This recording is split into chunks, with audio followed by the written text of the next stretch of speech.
Let me turn my mic on. North to south, coast to coast, around the world. This is the Wells Report. Good morning. I'm John David Wells. This is Thursday, January 4th. For you TGIF fans, sure happy it's Thursday. I am the place where you go to find news, real news, honestly reported and fair. That's what we do here. We analyze the news for fact and bias. We point out both. In other words, we de-propagandize the mainstream media. We also make commentary. That is not news. Commentary is between you and me. Commentary is opinion, yours and mine, and so we debate. News, analysis, commentary, and debate. This is the Wells Report. Thanks for joining us. Time now for the front page. This is news from yesterday's broadcast, or news since yesterday's broadcast, and while we were asleep. There is a lot to cover today, and we're going to jump right into it here with the front page. Nearly 200 names that had previously been redacted from court documents in a lawsuit against Jeffrey Epstein's former lover and accomplice, Ghislaine Maxwell, have been made public on orders of a federal judge in New York. This happened last night. Being reported by Fox News, U.S. District Judge Loretta Preska ordered the release in December, but gave the Jane and John Does 2 weeks in case they wanted to appeal her decision. The names were unveiled in a series of 40 documents that have been posted to the docket without previous redactions that hid big names, including former Presidents Bill Clinton, Donald Trump, Clinton's estranged longtime aide, Doug Band, Prince Andrew, the late former New Mexico Governor Bill Richardson, the French modeling agent Jean-Luc Brunel, who, like Epstein, died while awaiting trial. Epstein had many high-profile connections, including former U.S. presidents, foreign prime ministers, and Britain's Prince Andrew, as well as Hollywood stars, leading academics, people in the modeling and fashion industries, and other public figures. Some of the names that were previously known through other means, despite having been withheld from the public eye in the lawsuit. Many of the names belong to people who have not been accused of wrongdoing, including President Clinton, who also declined to ask the court to have his name remain sealed. A former spokesperson for Clinton also denied claims in one of the documents that alleged the former president and Epstein had a, quote, close personal relationship. Out of the academy, race commentator Al Sharpton has called Harvard president's resignation an attack on every black woman. This coming from the pages of Politico. Prominent civil rights activists are slamming Harvard University President Claudine Gay's resignation as an attack on black leaders, especially women. Gay, who was the first black woman to lead the Ivy League institution, resigned Tuesday after several tumultuous weeks when she was scrutinized for her response to anti-Semitism on campus and plagiarism allegations. Civil rights activist Reverend Al Sharpton, who supports Gay, said her resignation is, quote, an assault on the health, strength, and future of diversity, equity, and inclusion, unquote.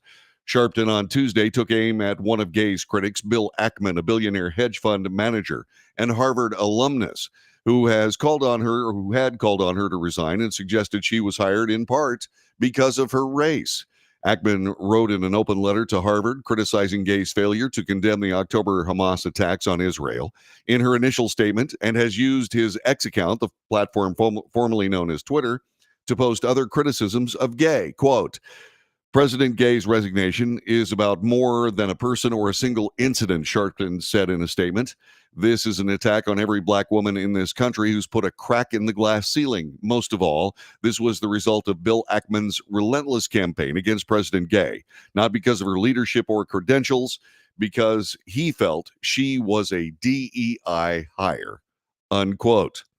That comment drew immediate fire from ex-ESPN host Sage Steele. He claimed that Harvard President Claudine Gay's resignation is an attack on every black woman in America and who has put a crack in the glass ceiling. And Steele told Fox News' Jesse Waters on Jesse Waters Primetime last night, quote, I wish you would just go away. There's more. Almost every time Al Sharpton speaks, I get angry because Al Sharpton pretends he knows what every single person of color in this country thinks, believes how they should live, how they should act, and how they should vote. International news this morning out of Japan. CNN reports a Japanese Coast Guard aircraft, which was struck by a passenger plane at Tokyo's Haneda International Airport, was instructed only to taxi to a holding point and had not been cleared for takeoff. This, according to an official transcript of ATC Communications, Air Traffic Control Communications, released yesterday. The fatal accident saw Japanese Airlines Flight 516 crash into the Coast Guard aircraft after touching down on the runway, this on Tuesday, causing it to erupt into a terrifying fireball. All 379 people on the Japan Airlines plane were safely evacuated in what has been hailed as a textbook response from crew and passengers. 5 of the 6 crew members on the smaller Coast Guard craft died, according to Japanese Transportation Minister Tetsuo Saito. Saito, let me get that right. Saito said yesterday, released the transcript of more than 4 minutes of communications between air traffic controllers and the 2 planes immediately before the accident, which indicates Japan Airlines had been given permission to land but does not show clear takeoff approval for the Coast Guard aircraft. In further developments, publicly available records appeared to suggest that an out-of-service warning light, or several, designed to stop pilots from erroneously taxiing onto the runway, could have been another factor in that crash. Elsewhere in international news, White House National Security Council spokesman John Kirby got into a heated exchange with a reporter who suggested the U.S. provoked Iran with its naval presence in the Middle East.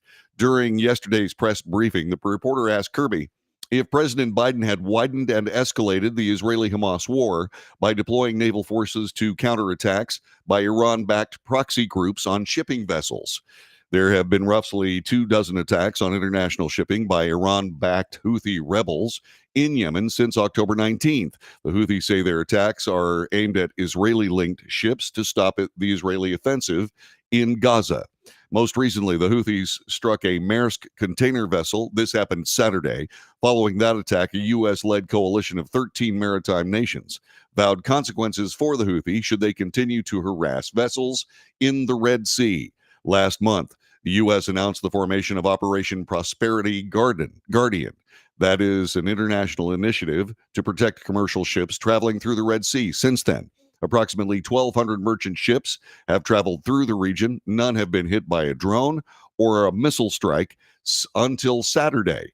Kirby, the spokesperson for the National Security Conference, said Prosperity Guardian is a defensive posture adopted in response to Houthi attacks.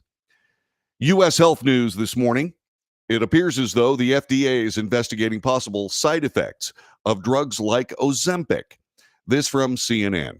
U.S. Food and Drug Administration is evaluating reports of side effects such as hair loss and suicidal thoughts in people taking medications like Ozempic, Mounjaro, and Wegovy. The drugs known as GLP-1 receptor agonists are approved to treat diabetes and weight loss.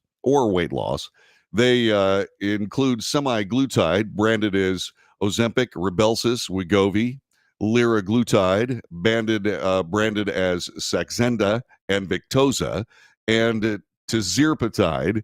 This is branded as Mounjaro and Zepbound. They mimic GLP-1, a hormone made naturally by the body whose roles include slowing the passage of food through the stomach. The FDA is evaluating the need for regulatory action after the FDA Adverse Event Reporting System, or FAERS, received reports of alopecia, that's hair loss, aspiration or accidentally breathing in things like food or liquid, suicidal ideation in people using these medications. The appearance of a drug on this list does not mean that the FDA has concluded that the drug has related risk, said FAERS. It means the FDA has identified a potential safety issue, but it does not mean that the FDA has identified a causal relationship between the drugs and the listed risks. People who use these medications and have concerns or questions about side effects should speak with their health care provider, according to the FDA. In the 2024 election chase, Trump voters are prepared to believe more cheating is possible in the 2024 election. This being reported by USA Today. Trump voters, supporters of Donald Trump, who generally accept his unsubstantiated claims, this, by the way, from USA Today, unsubstantiated claims that the 2020 election was fraudulent, are prepared to believe those allegations again in 2024, setting the stage for protests and worse if the former president runs and loses in November.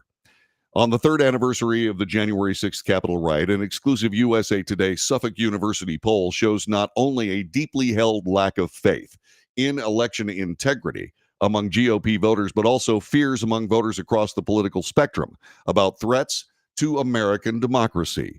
Doubt and fraud claims are marking the aftermath of the 2020 election, and the country could well be headed for a repeat of that. In the 2020 aftermath, the doubts and claims culminated in violence.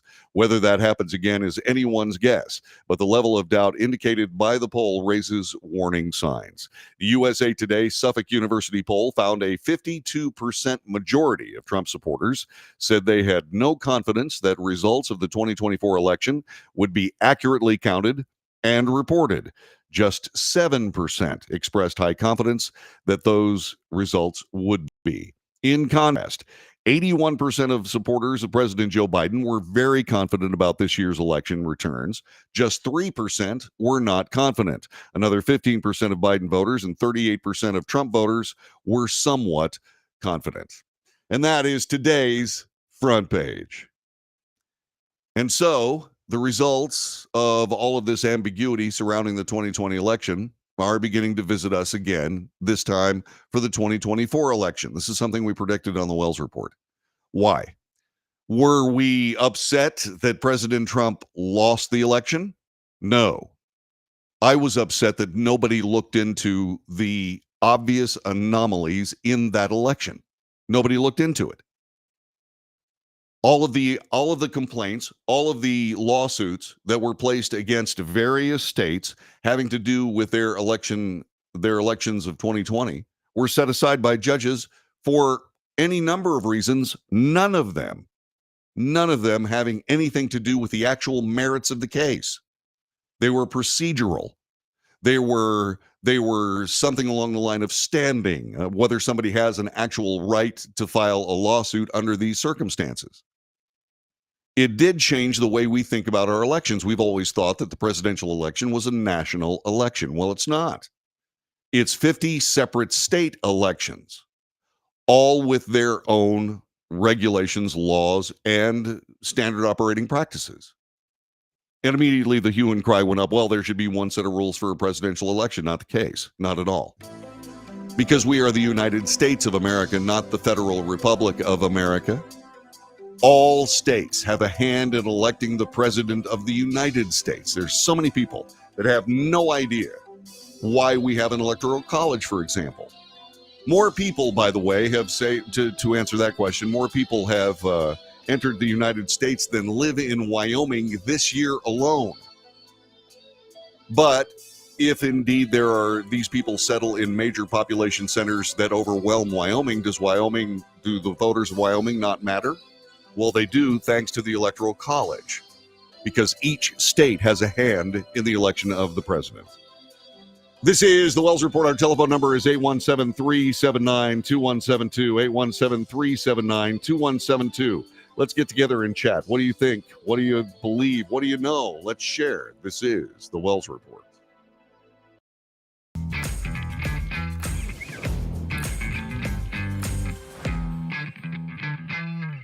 Greece is cheap. But the airfare costs a fortune. Paris? Not much closer, and again, airfare... What about Puerto Vallarta? Let's face it, flying anywhere is just too expensive. Wait, what's this? Low-cost airlines. With one call to low-cost airlines, you'll drastically slash your travel costs. We're talking insanely low airline prices to any of your favorite destinations. Where would you like to go? London, Rome, Costa Rica, Australia? Wow, that's cheap. So why wait? Call now to learn how crazy cheap it is to fly anywhere in the U.S. or international. Our prices are so low, we can't publish them. The only way to get them is to call to instantly hear the most amazing best deals on airline travel. It's that easy. So call now and start packing. Call 877-512-3895. That's 877-512-3895. 877-512-3895.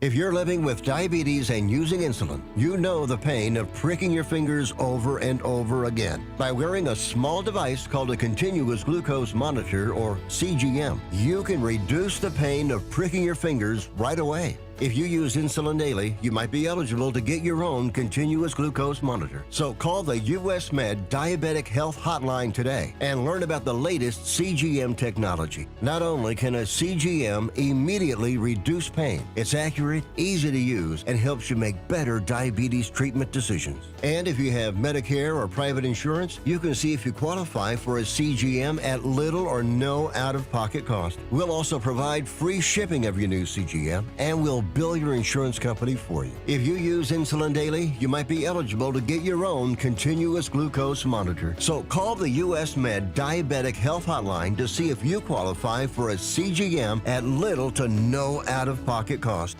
Nobody wants to get ripped off, broken into, or robbed, but nobody wants to pay a lot of money to have their home protected either. I've got an offer to tell you about to provide home security for your home for less than $1 a day. For real, with no installation or equipment charges. And this is from a company rated #1 by a leading consumer research company. According to the facts, most of you won't even call unless there's a burglary in your neighborhood or something bad happened. So let's give you a reason. Save money. For less than $1 a day with no other costs, you can get your home secured. Plus, get a lifetime equipment replacement warranty. You need protection for your home. Call the Home Security Hotline right now. Get your home secured for less than $1 a day, and every caller today immediately qualifies for free installation. Call now. Call 877-275-0973. 877-275-0973. That's 877-275-0973.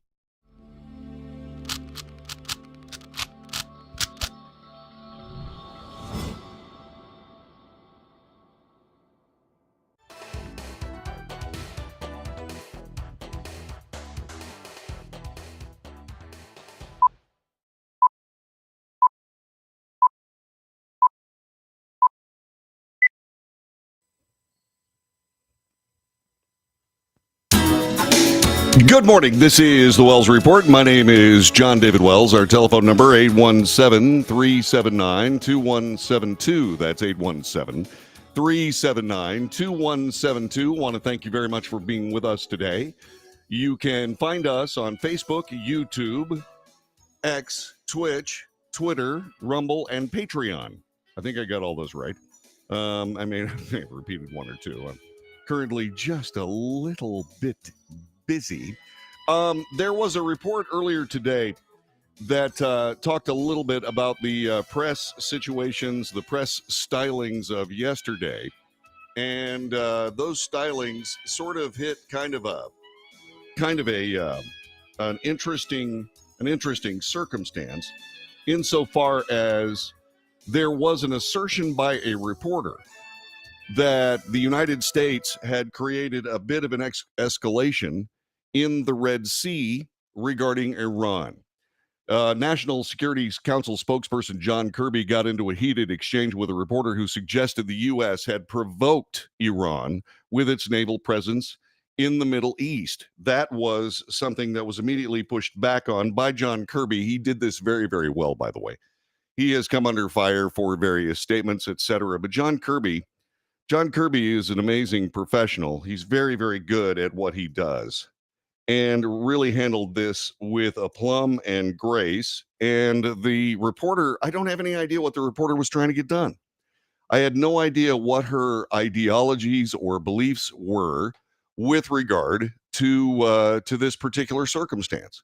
We do have some video here that I want to play for you, but I'm working my way through this. Just a moment. as we get a couple of things done here. So this is indeed what Kirby had to say. I want you to see this as he handles this beautifully here on the Wells Report, this courtesy of Fox News. Nothing's changed about the fact that we don't want the conflict to widen. I mean, heck, my opening statement was 4 or 5 pages worth of talking about all the kind of capabilities that the president's putting in the region to prevent that very outcome. Okay, so let me follow up on that then.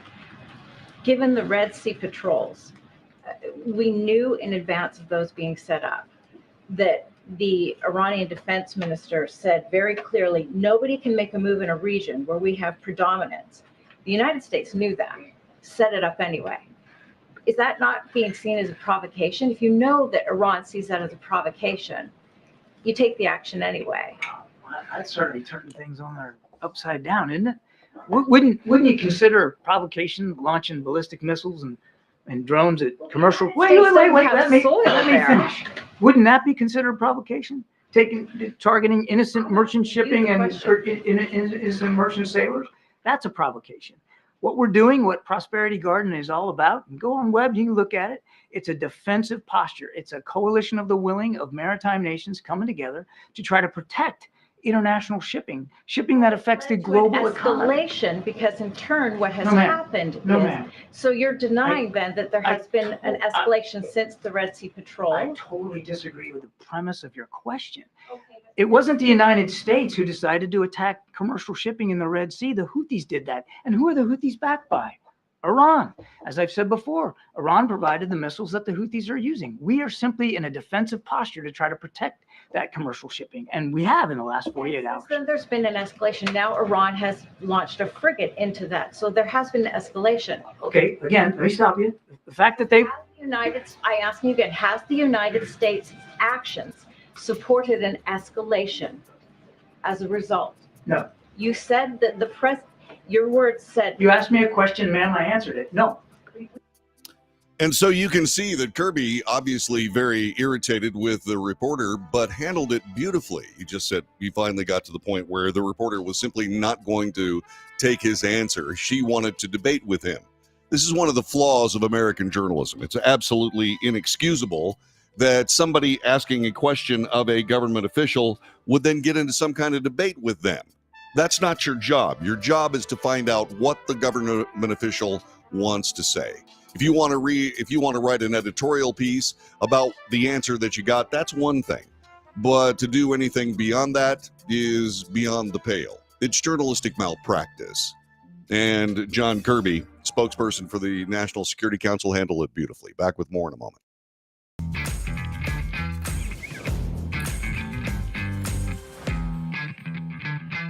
Nobody wants to get ripped off, broken into, or robbed, but nobody wants to pay a lot of money to have their home protected either. I've got an offer to tell you about to provide home security for your home for less than $1 a day. For real, with no installation or equipment charges. And this is from a company rated #1 by a leading consumer research company. According to the facts, most of you won't even call unless there's a burglary in your neighborhood or something bad happened. So let's give you a reason. Save money. For less than $1 a day with no other costs, you can get your home secured. Plus, get a lifetime equipment replacement warranty. You need protection for your home. Call the Home Security Hotline right now. Get your home secured for less than $1 a day, and every caller today immediately qualifies for free installation. Call now. Call 877-275-0973. 877-275-0973. That's 877-275-0973.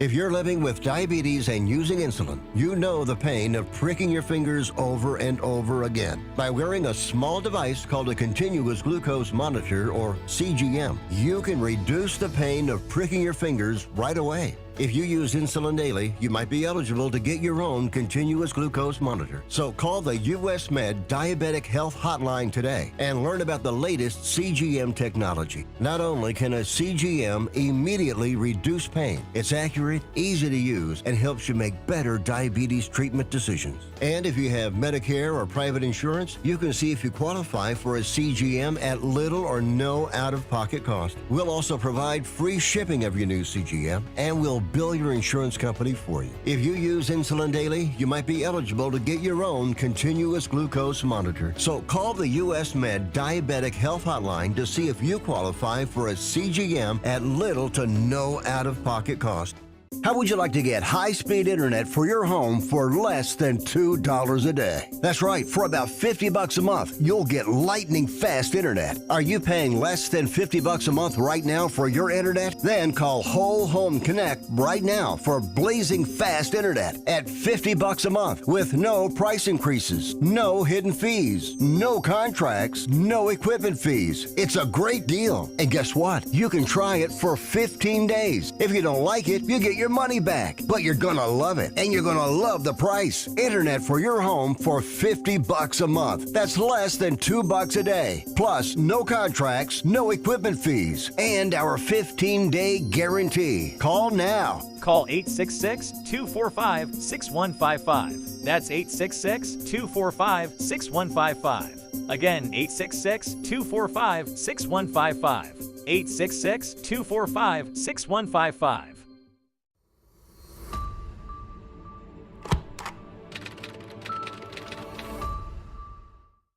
Greece is cheap. But the airfare costs a fortune. Paris? Not much closer, and again, airfare... What about Puerto Vallarta? Let's face it, flying anywhere is just too expensive. Wait, what's this?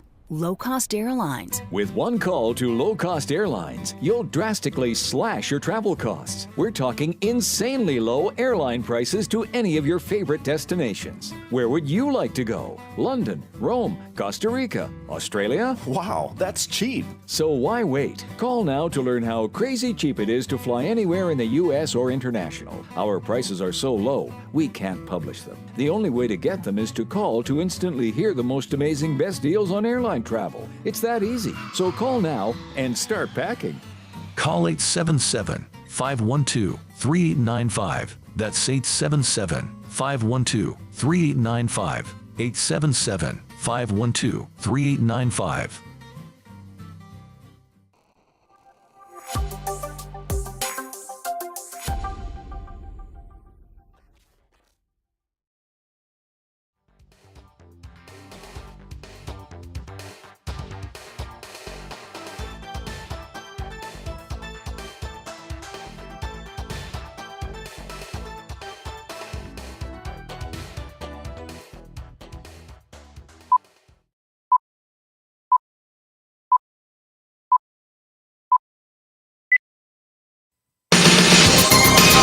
This is the Wells Report. Good morning. My name is John David Wells. Our telephone number is 817-379-2172. That's our telephone number. There are names that have yet to be spoken, at least officially, regarding Jeffrey Epstein. Those people, apparently associates that spent time with Epstein in various capacities, whether flying on jets or mentioned in lawsuits, etc. And we here at the Wells Report have been watching this story, but not necessarily diving into the hearsay and rumor. And we're going to continue doing that. I want to make something abundantly clear here. As I have talked about in this particular reporting of this story, I find the whole idea repugnant, reprehensible, and so on. The idea that people would consort with underage children is something it's so horrific. I really can't wrap my head around it. I just can't understand it. I don't get it. I find it, as I said, reprehensible and repugnant. It is off the scale bad for me. And I'm sure that you feel the same way about that, unless you're somebody that doesn't see some problem with that, in which case we don't have anything to talk about. So by all means, please go in peace. But I want to make sure that we don't fall into the trap of scurrilous journalism on this. As a matter of fact, we simply will not. What I will tell you about this is most of this that you're about to hear is hearsay.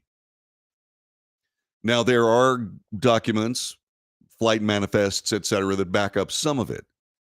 But that's not carefully and clearly handled in the journalism that we see today after the release of these names last night, the official release through the courts. So in other words, most of this is hearsay. We are going to winnow through a lot of this. There was a story last night that was absolutely scurrilous having to do with what somebody said about President Clinton. I'm not reporting that because it's hearsay evidence. It's not even evidence. It's just hearsay. It has nothing to do with anything in a court of law. And so far, the only thing that we've heard about in any of this is that there is no criminal wrongdoing alleged, at least among the names that have been discussed in public so far. So with that all very carefully talked about and all the disclaimers there that are necessary in an honest journalistic pursuit, we can read this from CNN. Hundreds of pages of unsealed documents from a lawsuit connected to accused sex trafficker Jeffrey Epstein were publicly released yesterday. This is the first set of documents to be unsealed under a December 18th court order, with more expected in the coming weeks. The documents in total, including material yet to be unsealed, are expected to include nearly 200 names, including some of Epstein's accusers, prominent business people, politicians, and potentially more. The first batch of documents did not appear to contain any bombshell revelations. Much of the information in them has already been released through media reports and other court proceedings. But this is the first time these documents filed with a court had been released through the legal system. Attorneys for Ghislaine Maxwell said in a statement, this happened yesterday, she has consistently and vehemently maintained her innocence. The documents contain excerpts of depositions taken of Maxwell and Virginia Roberts Giuffre, or Giuffre. There is also a deposition from Johanna Schoberg, who in the documents describe Prince Andrew touching her in a joking manner while taking photographs. That was an intimate touch that I'm not going to describe further. Schoberg's story has been made public, but this is the first time her deposition has been unsealed. She worked sometimes for Epstein. She said she had pressured her to go beyond her comfort levels at times in giving certain kinds of massage. Prince Andrew and Virginia Giuffre previously reached an out-of-court settlement in their sex abuse lawsuit against him. This, according to a court document filed by her attorneys. Andrew has denied the allegations against him. There is a BBC report. I think you ought to see it. Let's bring it to you right now here on the Wells Report.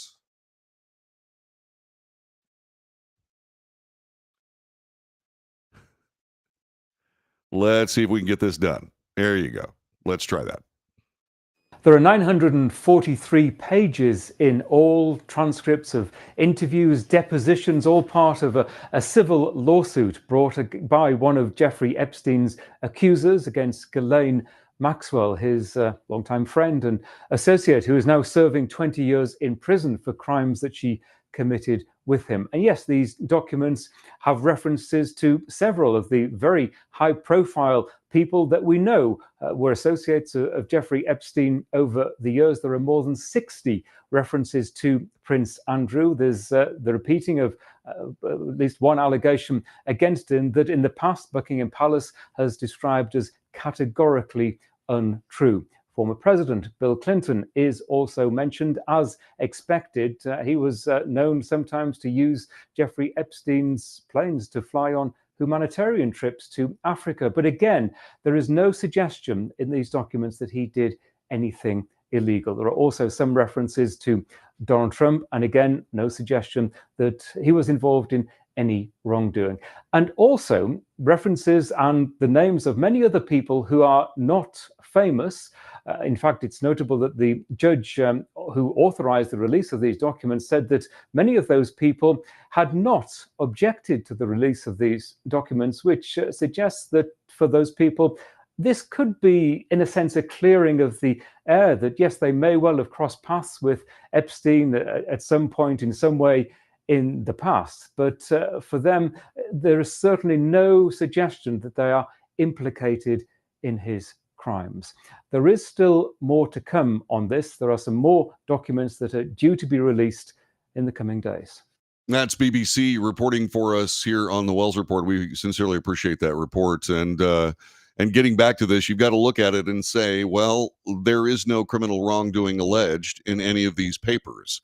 However, there is some explaining that has to be done at some point, just for public relations matters, at least in my view. Let's see. I referred to a statement that was made. It was totally hearsay. It was in a deposition from Ms. Schloberg or Schoberg, and I'm not going to repeat it. When Clinton was asked if he was a friend of Epstein's, or excuse me, I'm sorry, that Schoberg was asked if Clinton was a friend of Epstein, she said that she understood Epstein had dealings with Clinton. Once again, this is stuff that we had known. A spokesperson for President Clinton confirmed in 2019 the former president had flown on Epstein's private plane, but said Clinton knew nothing of the financier's terrible crimes. A Clinton spokesman yesterday reiterated that 2019 denial, told CNN that it has now been nearly 20 years since President Clinton last had contact with Epstein. Clinton had not been accused of any crimes or wrongdoing related to the pedophile. In her deposition, Johanna Schoberg also recalled a time she was with Epstein on one of his planes, and the pilots informed them they needed to land in Atlantic City. Epstein then suggested they contact Donald Trump. Jeffrey said, "Great, we'll call up Trump and we'll go to," I don't recall the name of the casino, "but we'll go to that casino." Schoberg later said in her deposition she never gave a massage to Trump. Trump is not accused of wrongdoing related to Epstein in the documents. CNN has reached out to the Trump campaign for comment. Jeffrey alleged in her deposition that Maxwell directed her to have sexual contact with people, including former New Mexico Governor Bill Richardson, Prince Andrew, tech guru Marvin Minsky, well-known French modeling scout Jean-Luc Brunel, and American investor Glenn Dubin. A Dubin spokesperson said in a statement in 2019, when Jeffrey's allegations were previously made public, that, quote, Glenn and Eva Dubin are outraged by the allegations against them and the unsealed court records and categorically reject them. The statement was widely reported at the time, including in the Washington Post, The Hill, and Vanity Fair. The same portion of that deposition has still three unnamed people that were not revealed last night. Jeffrey alleges that Maxwell directed her to have sexual relations with an unnamed prince, an owner of a large hotel chain, and a completely redacted out name. It's not clear from the document whether Jeffrey subsequently had sexual contact with any of the people named. Other records unsealed are legal motions filed by attorneys. The documents are filings from a settled case brought by Virginia Roberts Jeffrey, an American woman who claimed that Epstein sexually abused her as a minor and that Ghislaine Maxwell, Epstein's former girlfriend, aided in that abuse. Many of the alleged victims and associates have given public interviews and have already been identified in the media. Inclusion in the newly unredacted documents is not an indication of wrongdoing or law breaking. This is something that I want to point out. This is absolutely a reaction in American journalism to what has gone on with, say, for example, regular people. In other words, there have been, like, for example, Nicholas Sandmann and some of the other guys that were younger, high school kids that were wrapped up in the Trump media war that have sued the media for vast sums of money and won based on this journalistic malpractice that I keep pointing out. What we're seeing here in this CNN business article is very careful reporting, very factual, very straightforward, with appropriate disclaimers. Many of the same kinds of things that I've been saying about our reporting. It's almost as if CNN, at least, has learned something about this particular kind of reporting. These are serious accusations. Now, understand there's a big difference when you're starting to talk about the Illuminati, when you're starting to talk about what they like to do with Jeffrey Epstein. Those people have means. Those people have an opportunity to nail you to the wall if you're a journalist and you report something scurrilous about them and you don't have the proof behind it. They will take you out because they have to. They have to. Because their business entity, their personal reputation is all a part of what they do for a living. And consequently, they will defend it. I have in my case, in my life, I've defended it. Not necessarily from any kind of allegations like this. No, thank you. No, not my thing. But certainly there have been people that have said rough things about me as a broadcasting professional that I had to take care of immediately. And I did.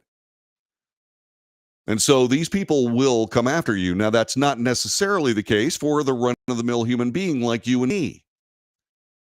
These people will say anything they want to, and if they don't believe that you have the resources to be able to take them on in court, they'll just say whatever they want to say.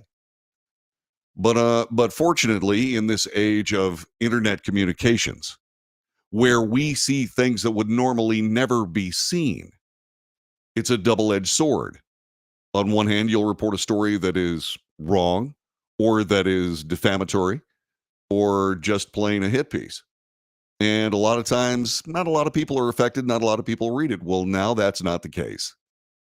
Now everybody reads everything all the time. And the damages are likewise astronomical. Not just an astronomical reach to people that no journalist circumstance, no journalistic endeavor has ever had. But certainly the damage is done.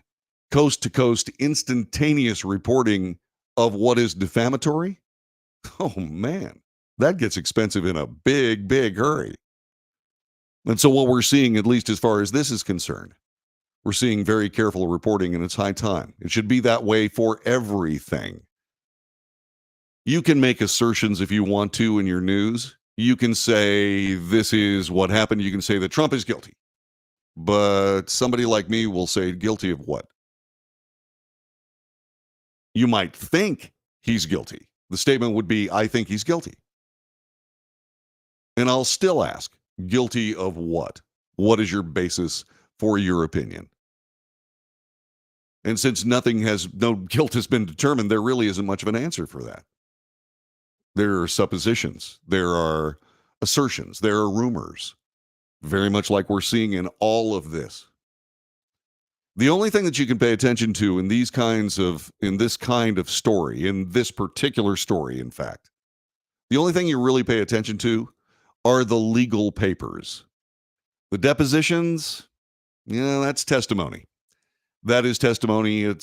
And when you take a deposition, which is straightforward evidentiary exhibit in, say, for example, a court trial. Okay, that's real. But if somebody reports on it, well, that's hearsay. And that's illegal in a court of law. And you're saying, well, now, wait a minute, we're not in a court of law. No. But I have discovered in my travels, I've discovered in the production of this broadcast, that if you follow those rules, if you follow those evidentiary rules, 9 times out of 10, not only do you avoid journalistic malpractice, but a lot of times, even though there are people making scurrilous accusations or editorializations or assumptions, if you stick with the rules, if you stick with the rules of evidence, and if you stick with the rules of journalism, chances are you're still going to beat these people to the punch with the real story. That's something the Wells Report lives on. It's happened time after time after time. This is the Wells Report. John David Wells at your service. Coming up in just a couple of seconds as we continue on this broadcast, we have just a little bit of news regarding Sage Steele and Claudine Gay, the former president of Harvard. We'll have that for you in a moment. This is the Wells Report.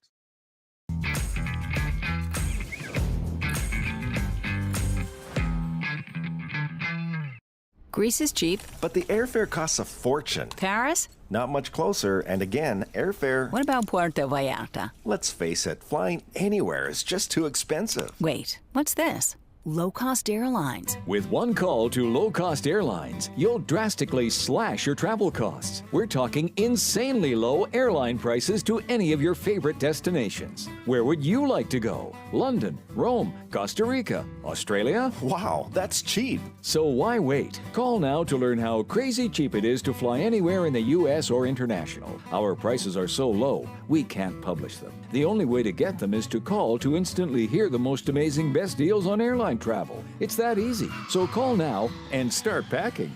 Call 877-512-3895. That's 877-512-3895.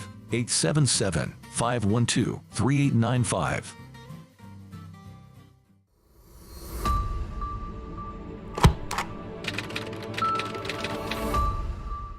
How would you like to get high-speed internet for your home for less than $2 a day? That's right, for about $50 a month, you'll get lightning fast internet. Are you paying less than $50 a month right now for your internet? Then call Whole Home Connect right now for blazing fast internet at $50 a month with no price increases, no hidden fees, no contracts, no equipment fees. It's a great deal. And guess what? You can try it for 15 days. If you don't like it, you get your money back, but you're gonna love it, and you're gonna love the price. Internet for your home for $50 a month. That's less than $2 a day. Plus, no contracts, no equipment fees, and our 15-day guarantee. Call now. Call 866-245-6155. That's 866-245-6155. Again, 866-245-6155. 866-245-6155.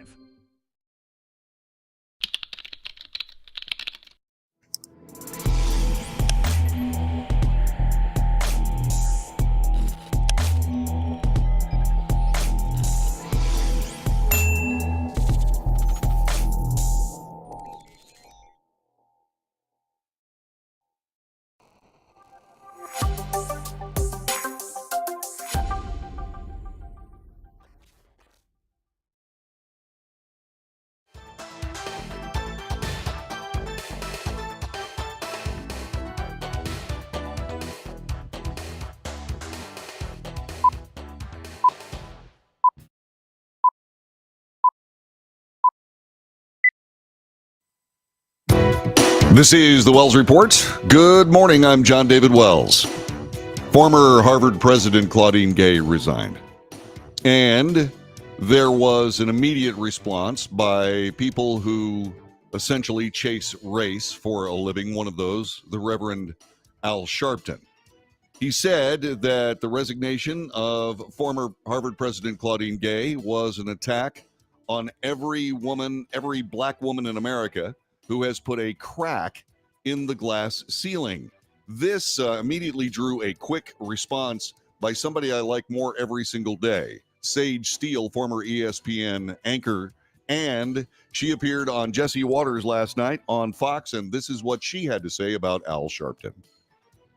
When you see another black woman accused of fraud, guilty of fraud, perhaps anti-Semitism, and then terminated, do you feel an allegiance to her like Al Sharpton does just because of race?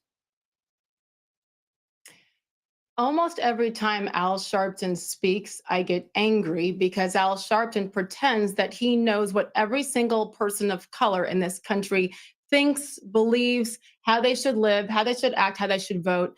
I just wish he would go away. Maybe 50 years ago. Right now, he is the wrong person to be speaking for anything. Remember Martin Luther King, Mr. Sharpton? I think you do. Judge me by the content of my character, not the color of my skin. And what happened with Claudine Gay? There are some character issues, which is why she was forced to step down. There's so many things that are disappointing to me, Jesse, about this story. And I think just from today's news, better late than never, I guess, right? And the fact that it took the plagiarism instead of what happened with Elise Stefanik is disturbing in its own right. But when you look through the entire letter that Harvard sent to its community, eventually towards the end, they mentioned, okay, she has taken responsibility for some mistakes. But what did they do that stood out to me the most? They denounced the racist attacks that were apparently coming Claudine Gay's way, as they should. Any racist attacks should be denounced. They did that so clearly and swiftly in that letter. What about Claudine Gay herself? When she was being asked, how many times by Elise Stefanik, is it wrong? Do you denounce any anti-Semitic comments, any about the genocide of Jews, students on your campus? And she couldn't even answer that clearly. She refused to answer it. So to me, I don't have that much sympathy. And no, I don't feel like I need to stand up for her because of the color of her skin, because her character to me is so much more concerning. And she and Harvard as a whole has let America down, because I think we all had Harvard here. I have a very good friend, a family friend whose son just graduated from Harvard a year ago, and he is livid. And by the way, California, pretty liberal. He is livid that the school that he sent his son to, that his son dreamt of, that the school that he dreamt of his son going to, what he got versus what he thought he was going to get, what they did to indoctrinate his son, smart kid, didn't let it happen. They, Claudine Gay, all of Harvard has let America down. That was a brilliant statement. And it ended beautifully with Sage Steele saying, yeah, Harvard has let everybody down. And they certainly have. What I want to bring up on that is are a couple of things that Sage Steele talked about. One of the stories that came up regarding Claudine Gay had to do with people making racial comments and threatening posts on X. And immediately there was immediate blowback against those people for making those particular threats, et cetera, et cetera. But what was totally lost in all of that was the same kind of scary, humiliating, racist attacks on Jewish students on the campus of Harvard.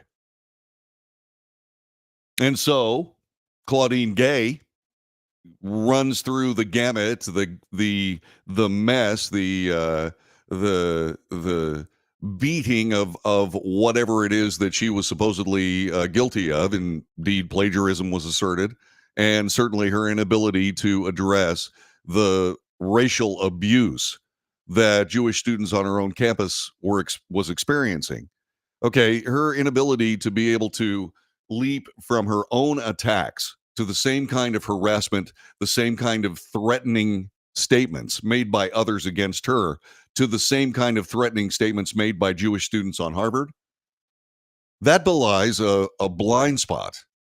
That belies a loss of any kind of cogent thought on the matter. And it leads inevitably, irrevocably, instantaneously to hypocrisy. The plagiarism thing, I was reading some of the excerpts from various people she was supposedly plagiarized, or that she had supposedly plagiarized. It's plagiarism. It is. On the other hand, that being said, the people that she plagiarized from, uniformly, except for one, did indeed say they didn't have any problem with her plagiarization. That's not the point. That's not the point. It is not an author's call as to whether they've been plagiarized. It is the determination of an academic board in this particular case, whether you have or haven't. And there indeed was a finding that plagiarism had occurred. The author can say, well, I don't care. Well, that doesn't matter.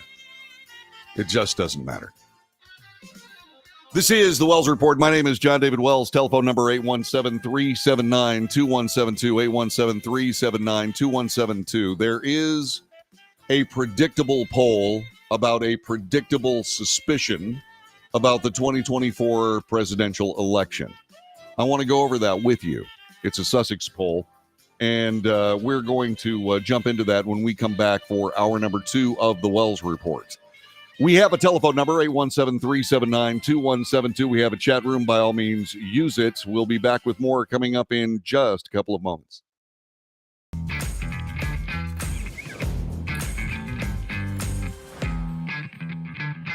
How would you like to get high-speed internet for your home for less than $2 a day? That's right, for about $50 a month, you'll get lightning fast internet. Are you paying less than $50 a month right now for your internet? Then call Whole Home Connect right now for blazing fast internet at $50 a month with no price increases, no hidden fees, no contracts, no equipment fees. It's a great deal. And guess what? You can try it for 15 days. If you don't like it, you get your money back. But you're gonna love it, and you're gonna love the price. Internet for your home for $50 a month. That's less than $2 a day. Plus, no contracts, no equipment fees, and our 15-day guarantee. Call now. Call 866-245-6155. That's 866-245-6155. Again, 866-245-6155. 866-245-6155.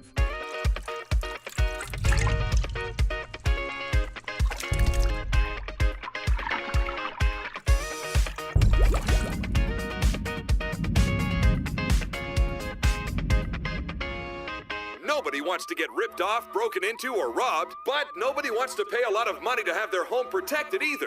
I've got an offer to tell you about to provide home security for your home for less than $1 a day.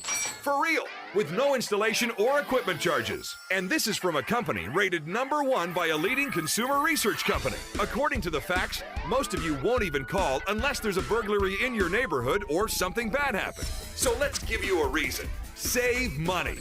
For less than $1 a day with no other costs, you can get your home secured. Plus, get a lifetime equipment replacement warranty. You need protection for your home.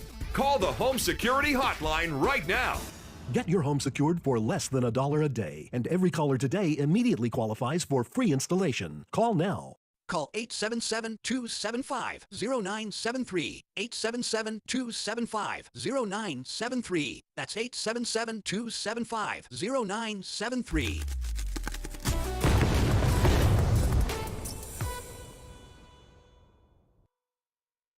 Hey, thanks for joining us this morning for the Wells Report. And make sure you share us with all your friends on Facebook, YouTube, Twitter, Twitch, Rumble, Patreon.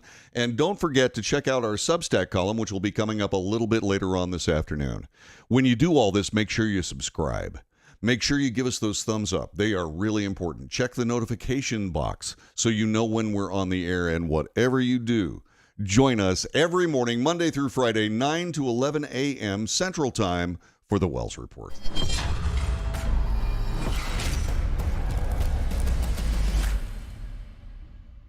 Greece is cheap. But the airfare costs a fortune. Paris? Not much closer, and again, airfare... What about Puerto Vallarta? Let's face it, flying anywhere is just too expensive. Wait, what's this?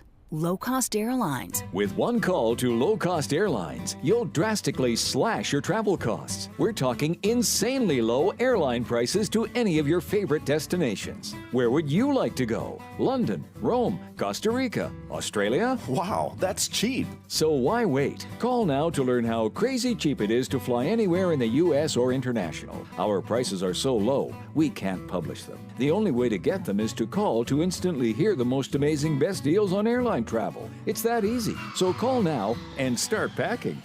Call 877-512-3895. That's 877-512-3895. 877-512-3895.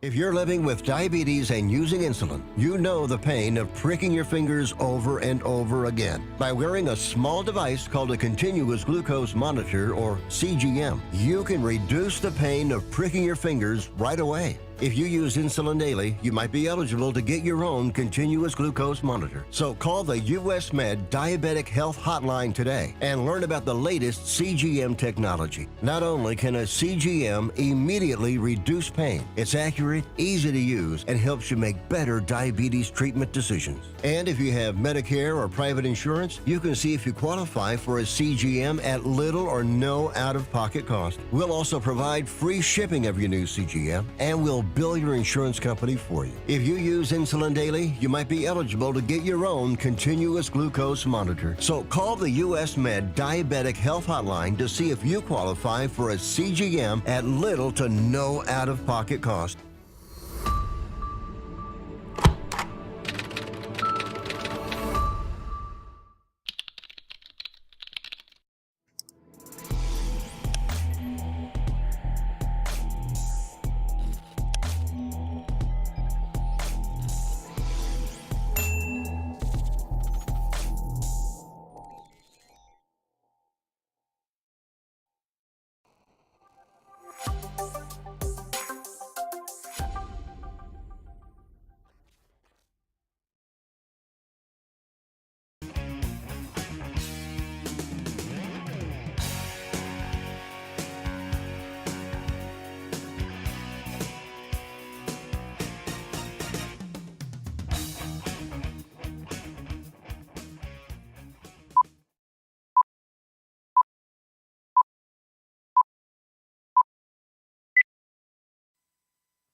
North to south, coast to coast, around the world.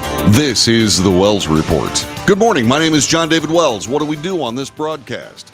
We report the news, honestly and fairly. We analyze the news for fact and bias. We point out both. We make commentary. That's not news. Commentary is opinion, yours and mine. And so we debate. News, analysis, commentary, and debate. This is the Wells Report. Good morning. Thank you very much for joining us on this Thursday. It's January 4th. Telephone number again, 817-379-2172. 817-379-2172. I give you that telephone number because I have a question, and I'd like you to answer it by all means, please. Are United States elections, regardless of what state you live in, are United States elections honest? Yes or no, and why? 817-379-2172. Are American elections honest? Yes or no, and why? Until, shall we say, the craziness of the 2020 election, and there was craziness, I would have said that American elections were, for all intents and purposes, pretty good. I would have said what the media has often said, that if there was voter fraud, it was too insignificant to be a problem. But that was before the 2020 election. There were amazingly irresponsible things said regarding President Trump's victory in 2016, in the 2016 election. But there was no real, shall we say, motive for people to push President Donald Trump into the presidency. That is significant. There was no real reason to push President Trump in there. Nobody wanted him. The Republican Party didn't want him.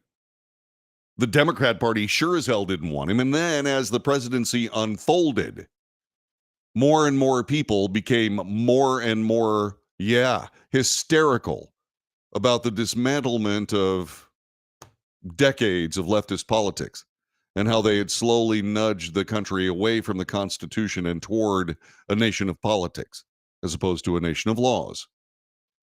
And that has made itself not just apparent, but it has made itself a threat, in my view, to the people of the United States. We often talk about in election years, go out and vote and support your candidate and so on and so on and so on. But if the end act of an election year is an election that is suspect, just exactly what is all that effort being expended worth? Amazingly, even toward the end of its run in the Soviet Union, the Communist Party had almost a 98% approval rating among the people of the Soviet Union. It wasn't because they were voting their conscience. In their elections, they were voting whether or not they accepted the current political climate as being good or bad. And most of them said good. That's not the kind of election we have. Here we have elections that say this person is better than that person, and this is why I voted for that person. We collect all the votes, et cetera, and that person wins the election. It happens at all levels of American politics, up to and including the presidency. That process. Certainly in a democracy, but it is absolutely essential in a representative democracy, a republic. Without honest elections, there is no honest republic. And we suffer the slings and arrows of a dishonest republic every single day. Just look south. And you can see a nation of politics, not law. Look south, and you can see a nation wide open for terror attack. And that's just one issue where the Constitution of the United States there's been a wedge driven between that Constitution and the people.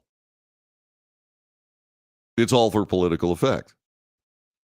Because there are some people in the United States that believe other people in the United States are trying to destroy the United States.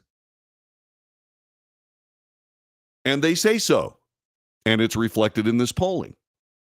But what's important to me in all of this is whether or not we believe our elections are honest or not. 817-379-2172. This being reported by USA Today on the third anniversary of the January 6th Capitol riot. An exclusive USA Today Suffolk University poll. I said Sussex, sorry. Suffolk University poll shows not only a deeply held lack of faith in election integrity among GOP voters, but also fears among voters across the political spectrum that America's democracy is threatened. Doubts and fraud claims mark the aftermath of the 2020 election. The country could well be headed for a repeat of that.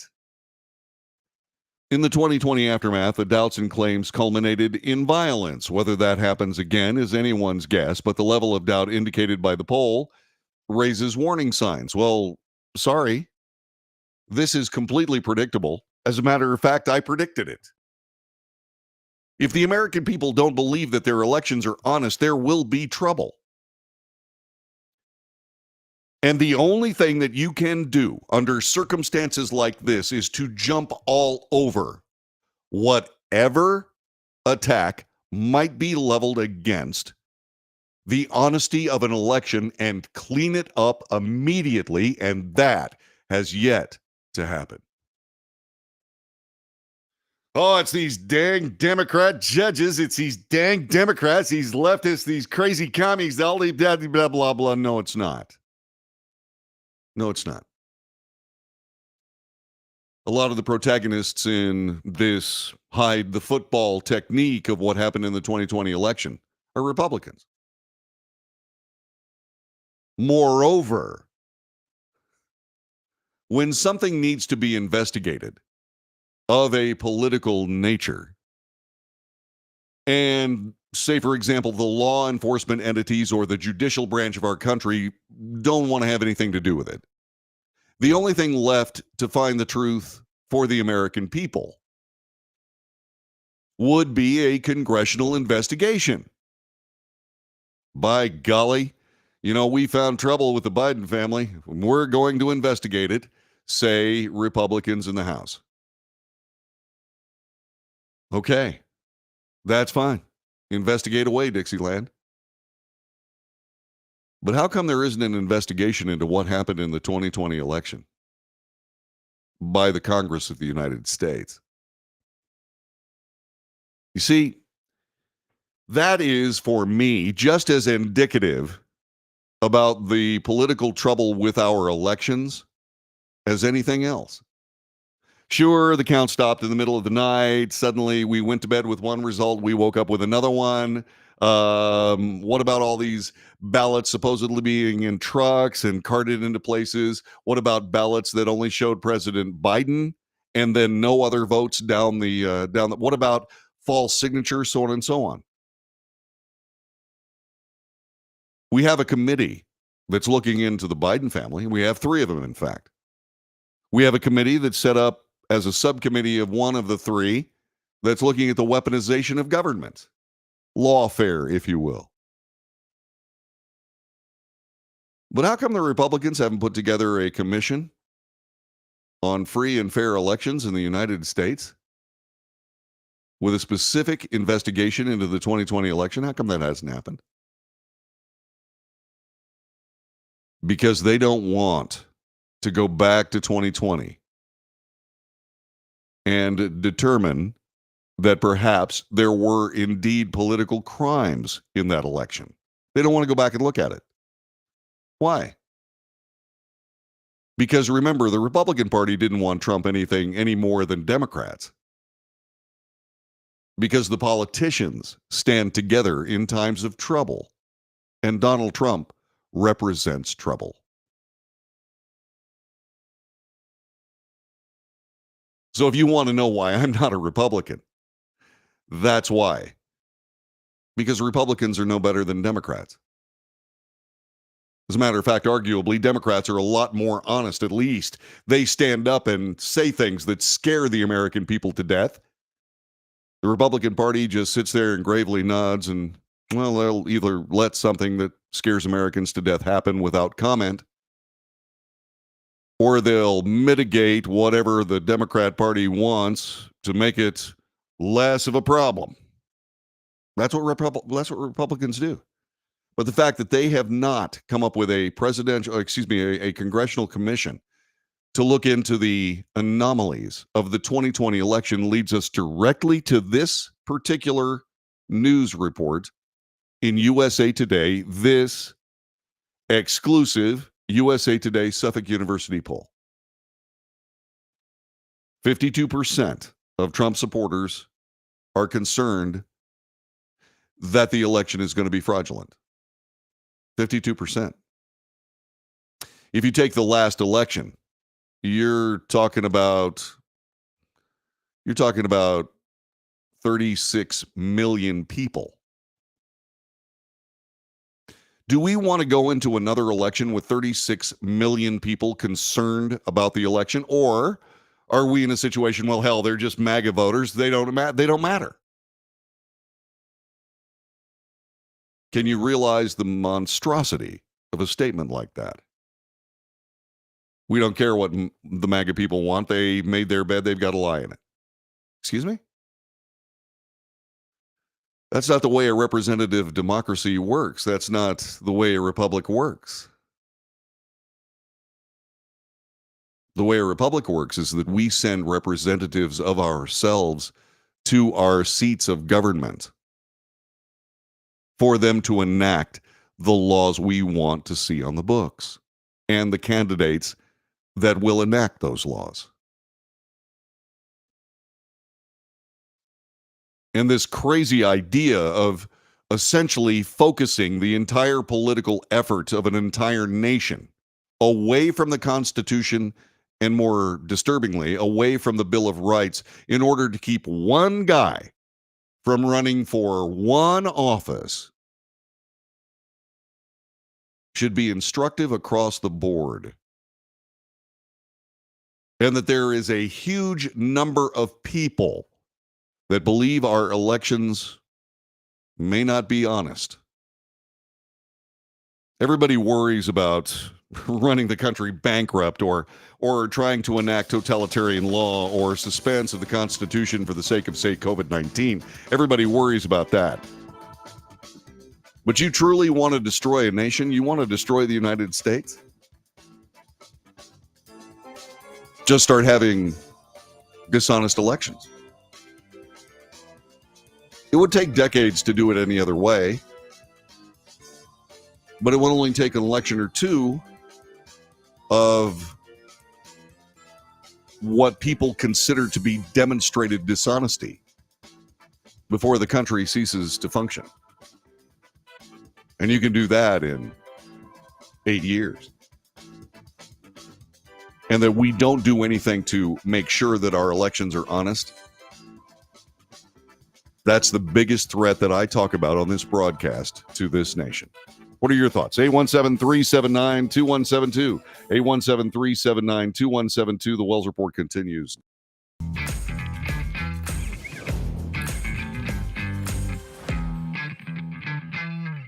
Greece is cheap. But the airfare costs a fortune. Paris? Not much closer, and again, airfare... What about Puerto Vallarta? Let's face it, flying anywhere is just too expensive. Wait, what's this?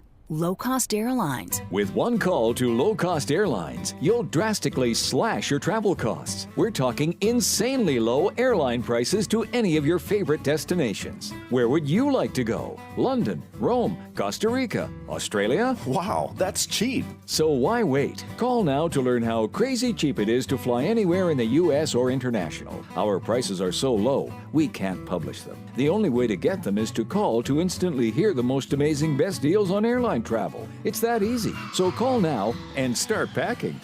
Call 877-512-3895. That's 877-512-3895.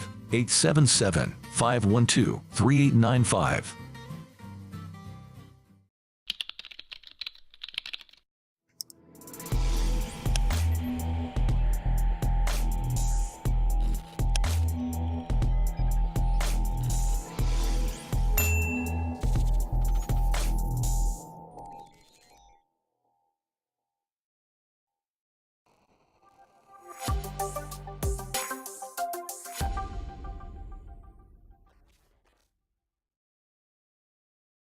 If you're living with diabetes and using insulin, you know the pain of pricking your fingers over and over again. By wearing a small device called a continuous glucose monitor, or CGM, you can reduce the pain of pricking your fingers right away. If you use insulin daily, you might be eligible to get your own continuous glucose monitor. So call the US Med Diabetic Health Hotline today and learn about the latest CGM technology. Not only can a CGM immediately reduce pain, it's accurate, easy to use, and helps you make better diabetes treatment decisions. And if you have Medicare or private insurance, you can see if you qualify for a CGM at little or no out-of-pocket cost. We'll also provide free shipping of your new CGM, and we'll bill your insurance company for you. If you use insulin daily, you might be eligible to get your own continuous glucose monitor. So call the US Med Diabetic Health Hotline to see if you qualify for a CGM at little to no out-of-pocket cost.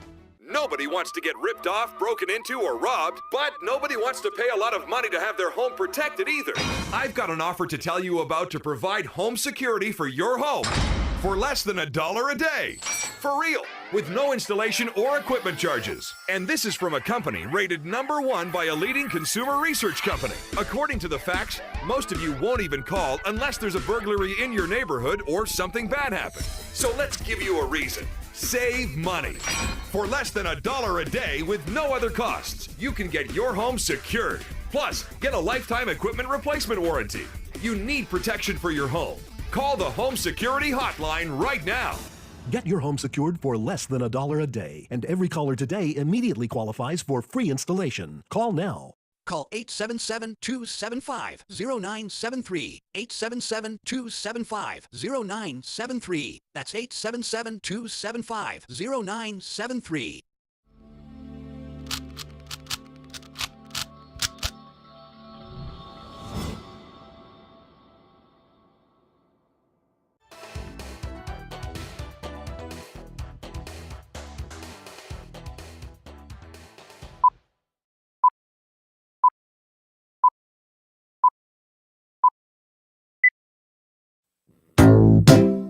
Good morning. This is the Wells Report. John David Wells at your service. Thanks very much for being a part of our broadcast.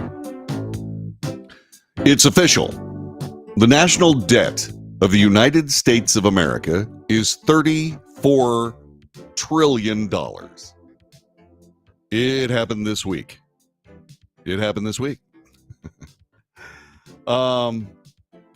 Immediately, the Biden administration said, hey, it's not us. It's those dang Republicans. KJP, Karine Jean-Pierre, immediately made that abundantly clear as she was talking to the press yesterday This is how that looked. See for yourself whether or not you believe that it's actually a Republican problem or maybe the blame lies someplace else. KJP on the Wells Report.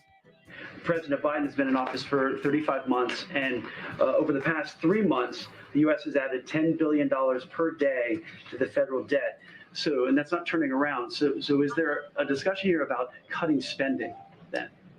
Republican tax cuts are responsible for 90%. 90% of the increase in the debt. 90%. That is something that Republicans are responsible for. What the president has done, and you've heard us talk about it, I just talked about this, he's put forth legislation like lowering the deficit by $1 trillion. And that's part of the lowering prescription drug costs and cracking down on the wealthy tax cheats. That's what he's done. $1.5 trillion, again, another way to lower the deficit. And that is through wasteful spending on special interests like Big Pharma. The president beat Big Pharma. That's what he was able to do last year because of the policies that he has put forth. And meanwhile, yeah, you know what? The GOP or congressional Republicans, what they want to do is they want to continue with their Maganomics. What they've proposed will add $3 trillion to the debt. That's the numbers. You're a data guy. That's the numbers. That's what we have seen. Maganomics. Did you see that? Maganomics. Yeah, it's Maganomics. The president has been in office 36 months. What Maganomics? What, are we now trying to say that Bidenomics, well, Bidenomics doesn't look good, but Maganomics is worse because the Republican Party gave back money to the people of the United States? Tax cuts are actually the problem and why we have such debt. I disagree. I believe we have so much debt is because the government keeps spending money they don't have. Meanwhile, they don't expect you to spend money you don't have. Hell, they'll throw you in jail for it. But what about this? What's going on here? Kind of a different kettle of fish, is it not? So, once again, after Republicans talked an awful lot about trickle-down economics, saying that it was a failure, guess what else? KJP immediately talked about a trickle-down debt. So, trickle-down economics does work. But you only talk about trickle-down economics based on the fact that you're trying to use it as a bludgeon to punish Republicans, as opposed to a way to, say, for example, give credit to Republicans for trickle-down economics that makes other people's lives better. Yeah. So here's what she had to say. If you look at it, there's a trickle-down debt. If you think about it, Republican tax cuts are responsible for 90% of it. Despite the new record high, Jean-Pierre argued President Biden had taken action to lower the debt, including signing the Inflation Reduction Act, which some experts predicted would actually cost the U.S. more than originally projected, cracking down on wealthy tax cheats. We're talking about $175 billion a year. $175 billion a year when you consider that there are 1,000 billions in a trillion. You start thinking about just exactly how much the wealthy tax cheats, quote unquote, have cost this nation. It is microscopic. It's also politics. This is the Wells Report. John David Wells, thank you very much for joining us. Our telephone number 817-379-2172. Coming up next, space in our future. What does that look like? It's next.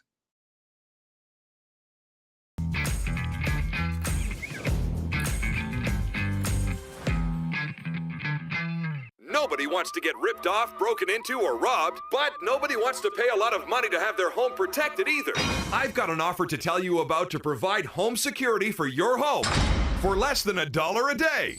For real, with no installation or equipment charges. And this is from a company rated #1 by a leading consumer research company. According to the facts, most of you won't even call unless there's a burglary in your neighborhood or something bad happened. So let's give you a reason. Save money. For less than $1 a day with no other costs, you can get your home secured. Plus, get a lifetime equipment replacement warranty. You need protection for your home. Call the Home Security Hotline right now.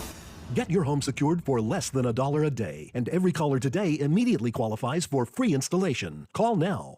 Call 877-275-0973. 877-275-0973. That's 877-275-0973.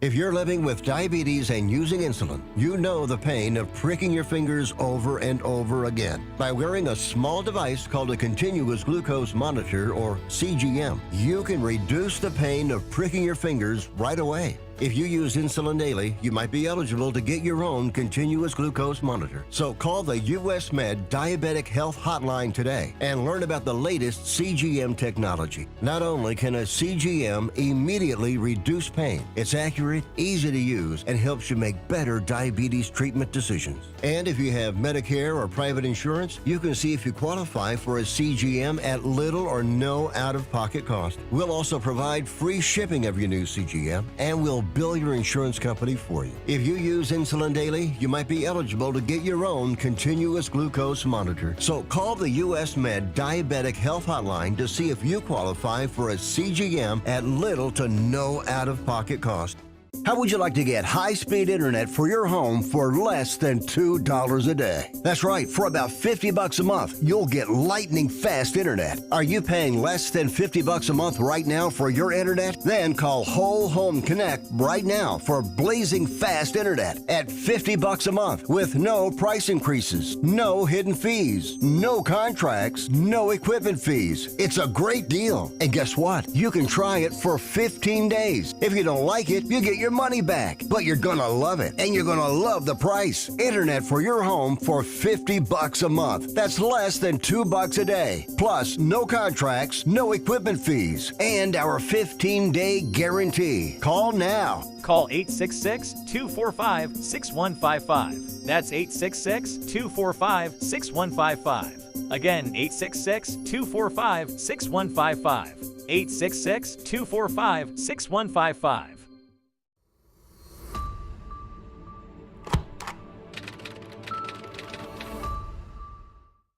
Greece is cheap. But the airfare costs a fortune. Paris? Not much closer, and again, airfare... What about Puerto Vallarta? Let's face it, flying anywhere is just too expensive. Wait, what's this? Low-cost airlines. With one call to low-cost airlines, you'll drastically slash your travel costs. We're talking insanely low airline prices to any of your favorite destinations. Where would you like to go? London, Rome, Costa Rica, Australia? Wow, that's cheap. So why wait? Call now to learn how crazy cheap it is to fly anywhere in the U.S. or international. Our prices are so low, we can't publish them. The only way to get them is to call to instantly hear the most amazing best deals on airline travel. It's that easy. So call now and start packing. Call 877-512-3895. That's 877-512-3895. 877-512-3895.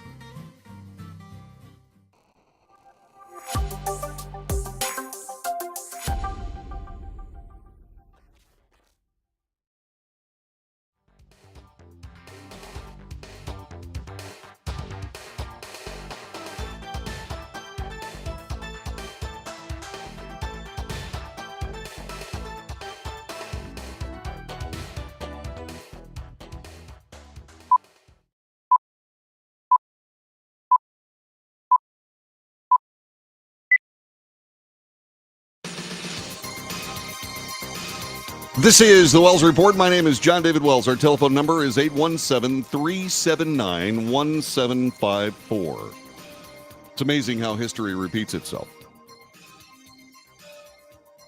We, the people of the United States, following the call of a charismatic, energetic, brilliant, young Democrat president who would ask not what your country can do for you, but what you can do for your country, set us on a path to land men on the moon by the end of the decade of 1960. The 1960s. We made it. Neil Armstrong landed and stepped on the moon first, along with Buzz Aldrin. Michael Collins was in the command module, circling the moon as those men did their historic work. Before that mission, however, there was an even more dangerous mission. It was Apollo 8. And Frank Borman, Bill Anders, and James Lovell, Jim Lovell, left the Earth to fly 250,000 miles through space and brushing within 60 miles of the lunar surface. It had not been very long, like, 5-6 years, when we were having trouble sending satellites to the moon that didn't crash into the lunar surface. It wasn't like this was just something that we do because it's like parking your car. Apollo 8 was so dangerous that the astronauts had zero life insurance. Zero. I mean, it was just ridiculously dangerous. The astronauts themselves did not think that they had anything better than a 50-50 chance of making it back from Apollo 8. Apollo 13 followed. Jim Lovell again, this time as the mission commander, followed a flight profile that has been followed since, as we talk about the repeats of history. But let's get back to 1968. The nation was tearing itself apart. The Vietnam War and racial unrest, and it was horrible. And the space program stepped up to the plate with this amazing scientific achievement. And as the crew of Apollo 8 circled the moon, they talked to us about the creation of Earth and talked about how God saw that creation was good, and ended with good night, good luck to all of you, good people on the good Earth. There would be telegrams that would immediately flood into NASA headquarters that talked about how that mission saved 1968. Now, you can argue whether 1968 was a more dangerous time for this nation than, say, for example, 2023. But the space agency is about ready to bring us an almost identical mission to that one flown by Apollo 8. This one will be Artemis 2. That mission is slated to launch this November, right after the November election. Goodness gracious. It'll carry 4 astronauts on a trip around the moon. Will it be historic? Yeah, it will be. No human being has traveled beyond the area of space in Earth's immediate orbit since the space race of the 20th century during the Cold War. The mission will circumnavigate the moon, will brush by its surface but never touch down. It will build on a successful uncrewed test flight of NASA's Space Launch System rocket and the Orion spacecraft that happened late in 2022. That was an amazing mission, by the way. The 4 astronauts on board will be NASA's Reed Wiseman, Victor Glover, and Christina Koch. The Canadian Space Agency will send Jeremy Hansen. Koch will be the first woman to join a lunar mission. If successful, Artemis 2 will pave the way for the launch of Artemis 3, which aims to land humans on the moon for the first time since Apollo 17 in 1972. 1972. 52 years. 53 if it happens next year. We've been gone from the moon for over half a century. That is unfortunate. What's different this time is, of course, the technology that we use to launch Apollo, the Apollo missions were less sophisticated than what's in this telephone. And we landed people on the moon with all that. Computers took up an entire room in a gigantic building. You carry them around in your pocket now. So the technology is amazing. We get better at spaceflight with every spaceflight that we've made since the Apollo era. And that will be shown to us sometime in 2025 when we will land on the moon again. That's the earliest it could possibly be, but I suggest it'll probably happen, assuming that there are no troubles with Orion and the Space Launch System between now and then. Something else that's changed. Well, there have been something called privateers, people in the private sector that have, for whatever reason, decided that they want to join the space race too. And these people are incredibly rich and they are incredibly daring. And sometimes it doesn't necessarily work according to spec, like for the launch of a Starship rocket by SpaceX.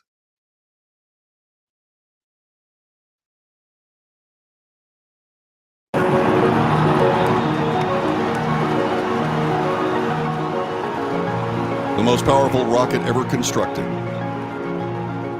lifting off with Starship on it, and then it exploded in midair.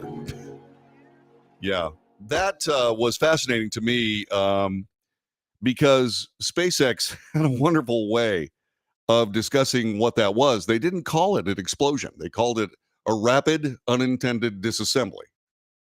There would be another one. There would be another one. In 2023, both ended in explosions over the ocean, although Starship survived the second launch. That's an amazing spacecraft. We'll see how that works. Musk and SpaceX have grand visions for Starship, including sending the first human beings to Mars. NASA also plans to use the rocket system alongside its own SLS, the Space Launch System, and Orion for the Artemis 3 mission slated to launch early as 2025. Starship will carry astronauts from the Orion spacecraft as it orbits the moon and ferry them down to the lunar surface. There's a long way to go beforehand. SpaceX needs to figure out how to launch Starship safely into orbit, land, and reuse both the rocket booster and the spacecraft, as well as a way to figure out how to refuel the gargantuan vehicle while it's in orbit. Probably not difficult. At least, I mean, it's difficult, but probably not difficult given the current technological state of space travel in the 21st century. SpaceX is going to be looking to make significant progress on all that this particular year. Europa Clipper, the largest spacecraft NASA has developed for a planetary mission, is sent to launch in October. This is an orbiter that will carry 9 instruments to determine whether Jupiter's moon Europa can support life within the ocean beneath its icy crust. It's basically a ball of water that is contained by a crust. Whether there's some kind of planetary core in there or how deep the ocean is, nobody knows. But they sure would like to find out, because with that water comes fuel for solar system exploration in the coming decades. You stop at Europa, you refill your tanks, you make your moves with the water, and you use it to continue your trip. Very much like Lewis and Clark. They fed themselves with what they found on the land. This would be essentially that repeating as we continue to talk a little bit about the history repeating itself. With its massive solar arrays deployed, Europa Clipper will be more than 100 feet across and stand 16 feet or 5 meters tall. Europa, one of the ocean world moons in the solar system. Let me try that again.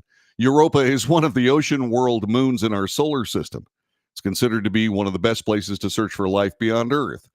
After arriving in orbit in April of 2030, Europa Clipper is set to make nearly 50 flybys of Europa, eventually coming within 16 miles to survey the thick ice crust near the moon's entirety. Europa Clipper will use cameras and spectrometers to gather high-resolution images, create maps of the moon's surface and atmosphere. It also carries an ice-penetrating radar to study the subsurface ocean and a thermal instrument to determine weak, warmer areas where water rises through cracks in the ice shell.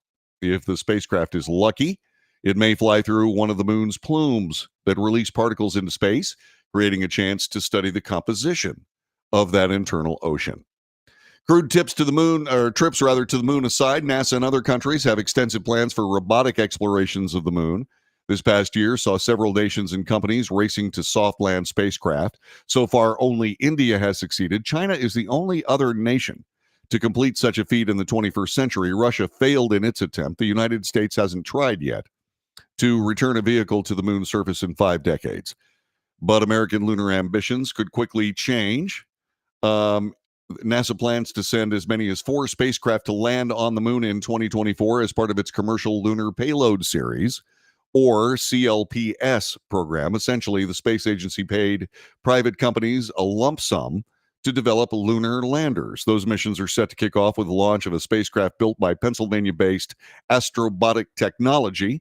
The group's Peregrine lander is expected to take flight aboard a new and massively powerful rocket called Vulcan Centaur, developed by the joint Boeing and Lockheed Martin venture called the United Launch Alliance. Interesting. I didn't know the ULA was still available or still around. Various scientific, they were behind a lot of the shuttle flights, the United Launch Alliance. So I didn't realize that. Various scientific payloads will be on board Peregrine, including a radiation monitor that will inspect how dangerous the lunar surface can be for astronauts. Peregrine is slated to launch in January this month, while 3 other lunar landers from companies, including Texas-based ventures Firefly and Intuitive Machines, could also take part in 2024. The Japanese Aerospace Exploration Agency, Smart Lander for Investigating the Moon, or SLIM, is a yeah, you don't want to name your spacecraft Slim. You just don't. Because it becomes Slim Chance. And if this mission fails, and this is not easy. Landing these things, flying these things to the moon, not easy. Landing them is incredibly difficult. And giving your spacecraft a name like Slim, which becomes Slim Chance, just remember I said it on this 4th day of January. It's a bad idea. Bad. Anyway, the lander is called Moon Sniper for its precision technology, launched in September 23 alongside the XRISM satellite, pronounced XRISM. Also, the X-ray imaging and spectroscopy mission, a joint mission between JAXA, the Japanese Space Agency, and NASA. JAXA and NASA. Anyway, following the launch, SLIM used its own propulsion system to head toward the moon. After going into orbit around the moon December 25th, it's expected to land on the lunar surface January 19th. That's going to happen at 12:20 a.m. Japan Standard Time. If it misses the window, another opportunity to land will happen on February 16th.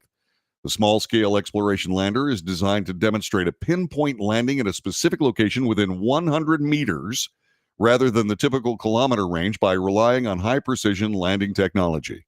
If the lander touches down successfully, it will briefly study the lunar surface just south of the Sea of Tranquility, where Apollo 11 landed near the moon's equator in 1969. Achieving precise landings on the moon is a key target for JAXA and other space agencies, especially as they look to explore hazardous but resource-rich parts of the moon. SLIM's lightweight design could also be favorable as agencies plan more frequent missions to explore the moons around Earth and the other planets. So, if you believe in space exploration, this is your year. We're going to see more of that. It's taken over a half a century for the United States to get back into that game. That was an incredibly sad waste of time. Why did we waste all of that time? Well, because of politics. Walter Mondale was famous in saying, "Why are we spending all this money in space when we could spend it here on Earth?" Well, that's exactly what we did. Not only did we spend all of that money, the entire Apollo project cost $100 billion. $100 billion. This nation is $34 trillion in debt today. And we don't have flags on Mars. We don't have flags on Europa, Titan. We don't have a city on Mars or one on the moon. And we're $34 trillion in debt, huh? So sooner or later, somebody's going to say, we can't spend all this money in space. By gosh, we have to spend it here on Earth. We've spent enough on Earth. We might as well have the flags. Don't you think? Telephone number 817-379-2172.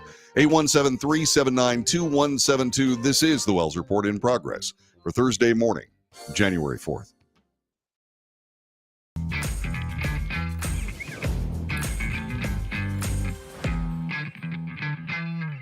Greece is cheap. But the airfare costs a fortune. Paris? Not much closer, and again, airfare... What about Puerto Vallarta? Let's face it, flying anywhere is just too expensive. Wait, what's this? Low-cost airlines. With one call to low-cost airlines, you'll drastically slash your travel costs. We're talking insanely low airline prices to any of your favorite destinations. Where would you like to go? London, Rome, Costa Rica, Australia? Wow, that's cheap. So why wait? Call now to learn how crazy cheap it is to fly anywhere in the U.S. or international. Our prices are so low, we can't publish them. The only way to get them is to call to instantly hear the most amazing best deals on airline travel. It's that easy. So call now and start packing.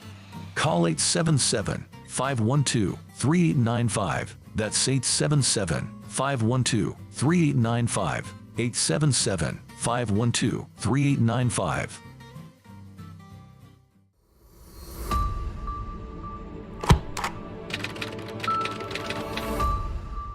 How would you like to get high-speed internet for your home for less than $2 a day? That's right, for about $50 a month, you'll get lightning fast internet. Are you paying less than $50 a month right now for your internet? Then call Whole Home Connect right now for blazing fast internet at $50 a month with no price increases, no hidden fees, no contracts, no equipment fees. It's a great deal. And guess what? You can try it for 15 days. If you don't like it, you get your money back, but you're gonna love it, and you're gonna love the price. Internet for your home for $50 a month. That's less than $2 a day. Plus, no contracts, no equipment fees, and our 15-day guarantee. Call now. Call 866-245-6155. That's 866-245-6155. Again, 866-245-6155.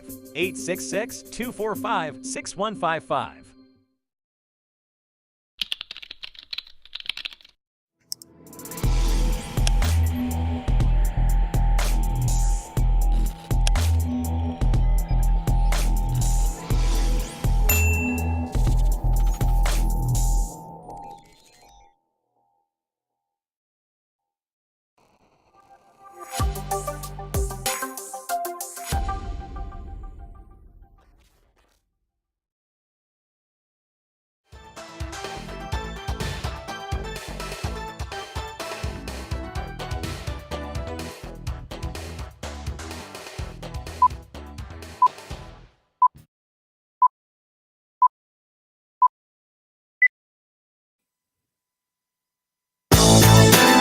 This is the Wells Report. John David Wells at your service. Telephone number 817-379-2172. 817-379-2172. I often brag about my buddy, my friend, my pal, my Rottweiler, Odin.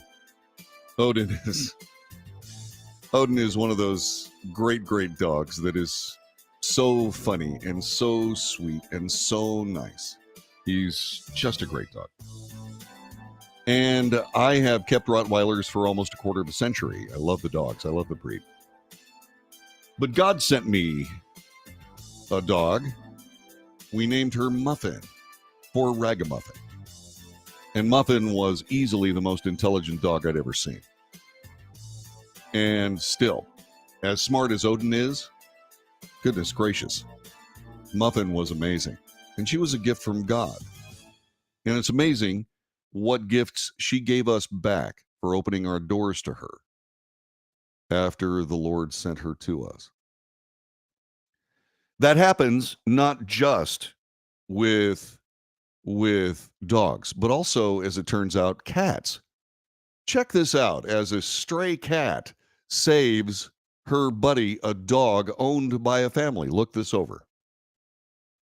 6-year-old Oakley has a lovable face. She can do spins in exchange for a treat.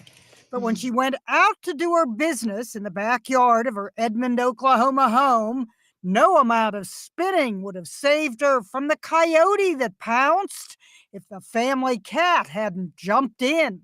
Is she a tough cat? Like, is she like a street cat? I mean, is she? Yeah, she's a gangster.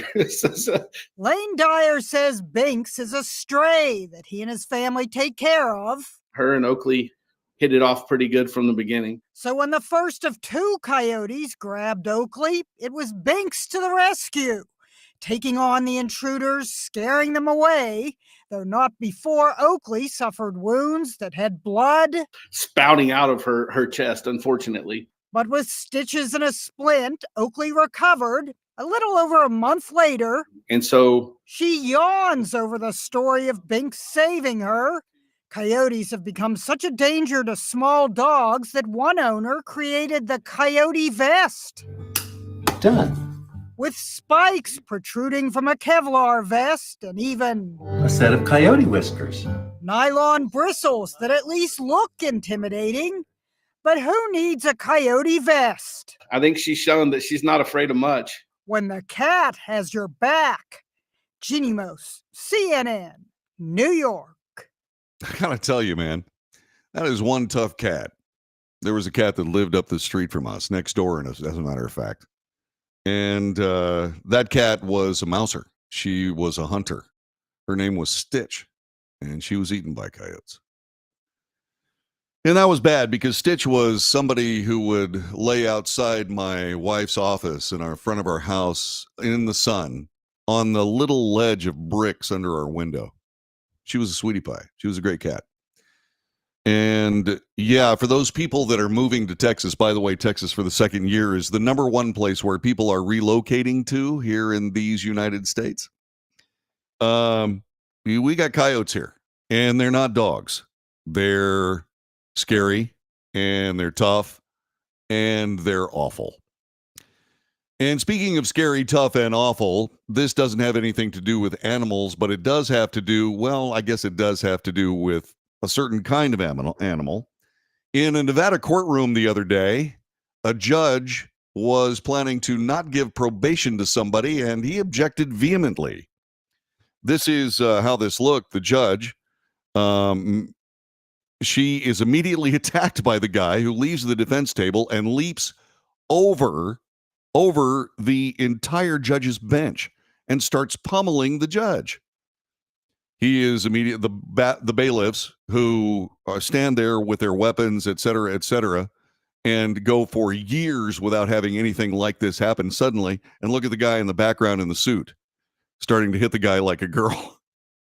That was embarrassing. They're working him over pretty good, but no amount of beating would justify what we see on the face of this jurist. She was beaten up pretty badly. Look at her. She was bounced off the table behind her bench and probably that wall. And you can see she's dazed and confused. And yeah, that's one of those things where animals can strike at virtually every moment. I don't know what the guy was thinking. I mean, that turned whatever his situation was into something far, far worse. All because he acts like an animal. You know, animals do what they do. People are supposed to be a little bit higher evolved or a little bit farther along in the thought process. It makes you wonder just exactly why we don't behave better than animals. I mean, that's one of the things I wanted to point out here. This is one of these things that we deal with. You know, society requires that people adhere to law. Law must be just. Justice and law, two different things. It has to be carefully administered in a place that reveres freedom and liberty. But one of the things that was said by the first I heard it was the great Paul Harvey. Self-governance requires self-discipline. Even when the government is looking at you and wants to do something with you that you vehemently disagree with. Self-discipline. Do we teach that anymore? Obviously not. This has been the Wells Report for this Thursday, January 4th. Thanks so much for watching. Make sure that you share this. Make sure that you subscribe to it. Make sure you do the thumbs up and hit the notification when we're on the air. And we'll see you again tomorrow. God bless all y'all. Hey, sorry I didn't get to the chat room once today. I was really, really busy. So Buddy McBride with us. Mike, Jesse, hello. Let's see, who else? Buddy. Let's see here. Let me figure out, why isn't that working anymore? I don't understand it. All right. Good morning, Top, says Buddy. Buddy, good morning to you. I hope you're still with us. Anyway, no comments. I guess, oh, you were on a roll today. Really? Mike says I was on a roll today. I felt really, really clear and good for the last couple of days, but I thought I was the only one that noticed. So good. I'm glad you liked it. Glad you liked the show. What did I do right? Please let me know. Tell me, for God's sakes, tell me. And moreover, tell everybody else. Let's see. All right, you may be typing now, but whatever. Oh, wait, here we go. You had passion on high. Yeah. Well, this is important. What I'm trying to get done here was something that coalesced in my mind yesterday a little bit more. And I think I brought it up, that what I have learned over the years is effective communication. Concise, respectful, clear.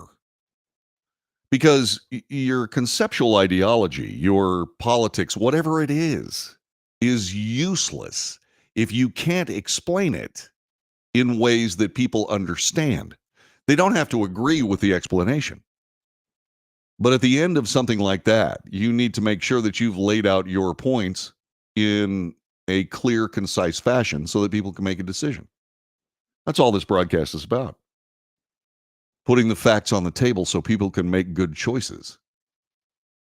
I mean, is there leavening of, say, for example, I don't know, the story of Muffin and self-defense and animals that are given to you versus the animals that you go find, et cetera, et cetera. I mean, sure. But to be able to tell the story clearly is essential. And our communications, as we've seen with our own journalistic efforts, get worse every year. I hope I'm holding the line, because it does mean something to all of us, especially me. I got to the end of the horrifying recoil from 9/11 and realized that we had been lied to over and over and over and over and over about all kinds of things. And I wasn't going to take part in it. And that was 23 years ago. Wow. All right, that's all I got for today. You take good care of yourself. Thank you very much, Mike. You are authentic. Thank you. Not a phony like these other YouTube influencers. I'm not an influencer. I'm a newsman. I'm just telling you what's going on. You know, I don't put my identity, my ego into it. I'm just trying to be a good neighbor. That's all I'm trying to do. God bless you. Thank you for those good words. Take good care. Have a good one. And I will see you again tomorrow, the Friday.